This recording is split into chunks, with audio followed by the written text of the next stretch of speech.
success is not at the end of the tunnel. The more you take to the righteous way or means, that itself is success. And that's why Sri Krishna is of the view that a person will be happy, he feels fulfilled if he does his duty. Effort is to be put in, and the result is not in our hands. We cannot think of postponing the satisfaction. We must enjoy the satisfaction of having the success right from the moment we begin to act. This, according to me, is a success. Happiness is fulfillment. Fulfillment is gratification. Gratification is a satisfaction. Satisfaction is every moment's experience. Unless we are satisfied with the environment, unless we are satisfied with ourselves, unless we are satisfied with everything around us, we cannot feel that gratification, and we cannot feel that happiness, and we cannot feel that success. Every moment when we are breathing in, there is that satisfaction. It is only the satisfaction that we have always, happiness always, silence always. We create the sound and suffer. We create the desire and suffer. We create the problems and suffer. We are basically problem free. We are basically sound free. We are basically trouble free, and that state of trouble free nature we have to return to, and that is absolute silence. In between two thoughts there is vacant space. That vacant space we have to enjoy. If only we turn our minds inside, we find ocean of silence. That silence is of immense happiness.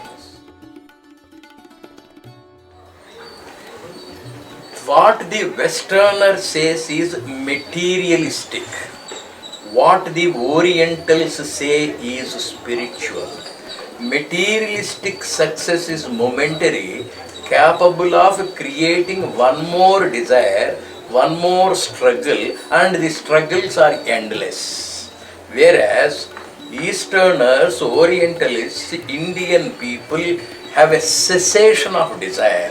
In the cessation of desire, there is absolute satisfaction. Our approach is spiritual, their approach is materialistic. One day, they will realize that materialistic chain of desires is endless. Therefore, they have to come to this spiritual way, which is nothing but turning inward. It can be attained even in a fraction of a second if only we resolve to turn inside. When we observe our thoughts, we find thoughts are endless. When one thought comes, you stop and look at the commencement of next thought. There is that mischievous mind trying to disturb our poise. If the mind is split into two, the observing mind and the thinking mind, the thoughts cannot come one after the other as long as the observing mind is very alert. If only we look at our own minds, the mind is free from thoughts, and there is a silence, there is a peace, there is a gratification, there is satisfaction, and there is abundant happiness. The art of observing. First, you try to observe the breathing in and breathing out. When you breathe in and breathe out, if the mind is pinned to the process of breathing in and breathing out, there is no thought. And slowly let the mind be pinned to the tip of the nose. Looking at the tip, there will be no thoughts. At that height of concentrated observation, if we close the eyes and turn inward to that absolute silence, even if you are successful for half half a minute that gives you abundant satisfaction. Repeatedly, if we experience this, it leads to endless happiness every day. While performing the duties, we will be enjoying. A similar example I shall give. An expert driver mechanically drives the vehicle all the time, enjoying his sweet happiness. Similarly, we can perform all the duties of the world without getting the mind disturbed or confused. We can maintain that calm, tranquil, we can be poised and balanced. It is a little experience of observation. This very observation will take you to the top of happiness. Physical senses will give the satisfaction. At one point of time, the mind without the physical senses can get disturbed if their near and dear is unhappy elsewhere. The body is quite okay, food is quite okay, physical instruments, everything is quite okay, but the mind is disturbed because somebody close to their mind is unwell. Similarly, sitting in the hell, one can be happy thinking of his dear and near rising high. Love gives you the immediate satisfaction. Physical gratification, indriyas, psychic gratification of feelings, intellectual gratification of knowledge, and then you have the spiritual gratification of equilibrium.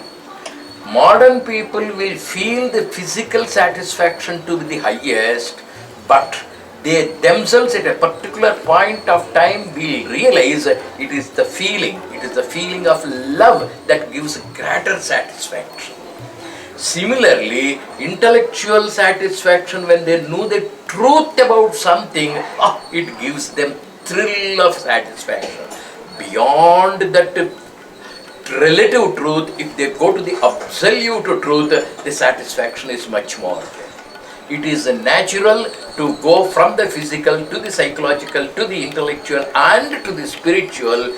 Initially, a child likes only sport, games, but the child, when it grows to be a youth, no more street sport is liked by him. It is the girl that draws his attention.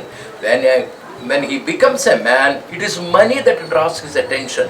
Later fame, later detachment. There is something always pulling him up for the full satisfaction. From the physical to the spiritual, automatically, naturally a person evolves.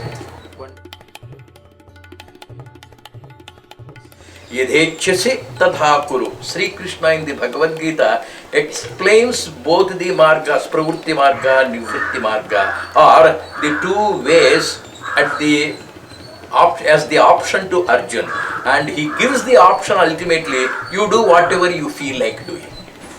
Similarly, the younger generation should be presented both the future ways. One, the natural, the other, the stagnant.